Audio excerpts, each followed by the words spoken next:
ನಮಸ್ಕಾರ ಸ್ನೇಹಿತರೆ, ಭಕ್ತಿಭಾವ ಚಾನಲ್ಗೆ ನಿಮಗೆಲ್ಲರಿಗೂ ಆದರದ ಸ್ವಾಗತ.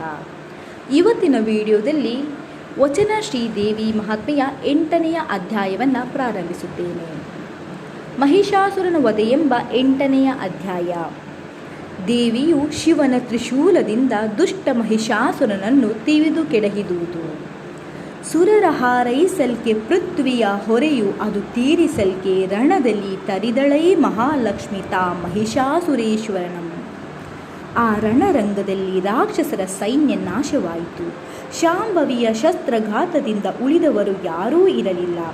ನೆಲವೆಲ್ಲವೂ ಮಜ್ಜೆ ಮಾಂಸ ಅಸ್ಥಿಗಳಿಂದ ಕೂಡಿದ್ದು ಹೊಸ ರಕ್ತದ ನದಿಗಳು ಹರಿದವು. ಪರಾಂಬೆಯಾದ ದೇವಿಯ ಕೋಪಕ್ಕೆ ಹೆದರಿ ಶತ್ರು ಸೈನ್ಯವು ದಿಕ್ಕಾಪಾಲಾಗಿ ಓಡಿತು.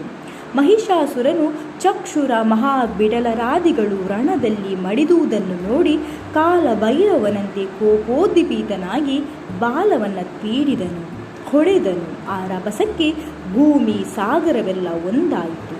ಖರನ ಘಾತಕ್ಕೆ ಭೂಮಿಯು ಬೆದರಿತು, ಮೇಲಕ್ಕೆ ಎದ್ದಿತು. ಮೂಗಿನ ಉಚ್ಛ್ವಾಸಗಳ ಗಾಳಿಗೆ ಹರಿಹರ ಬ್ರಹ್ಮಾದಿ ದೇವತೆಗಳೆಲ್ಲರೂ ಎಚ್ಚರ ತಪ್ಪಿ ಧ್ರುವ ಮಂಡಲಕ್ಕೆ ಹಾರಿದರು. ಮಹಿಷಾಸುರನ ಕಣ್ಣುಗಳಿಂದ ಹೊರಬಂದ ಕಿಡಿಗಳು ದೇವತೆಗಳ ನರಗಳನ್ನು ಸುಟ್ಟು ಹಾಕಿದವು.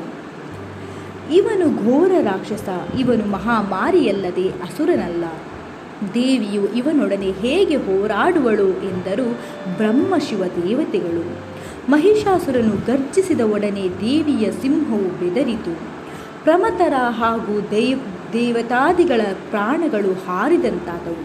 ಭಯದಿಂದ ದೇವತೆಗಳು ಪರಸ್ಪರ ಅಪ್ಪಿಕೊಂಡರು.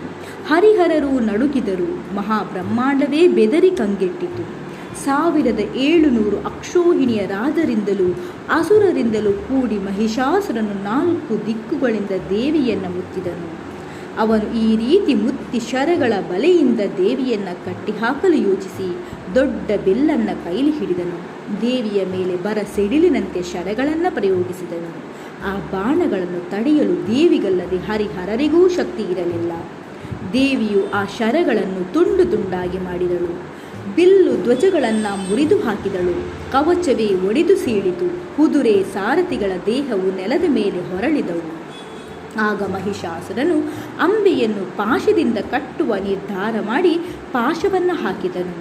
ಪಾಶವು ಅಂಬೆಯನ್ನು ಸಿಂಹವನ್ನು ಹಿಡಿಯಿತು. ಆಗ ಜಗನ್ಮಾತೆಯು ತನ್ನ ಖಡ್ಗದಿಂದ ಪಾಶವನ್ನು ಕತ್ತರಿಸಿ ಹಾಕಿದಳು.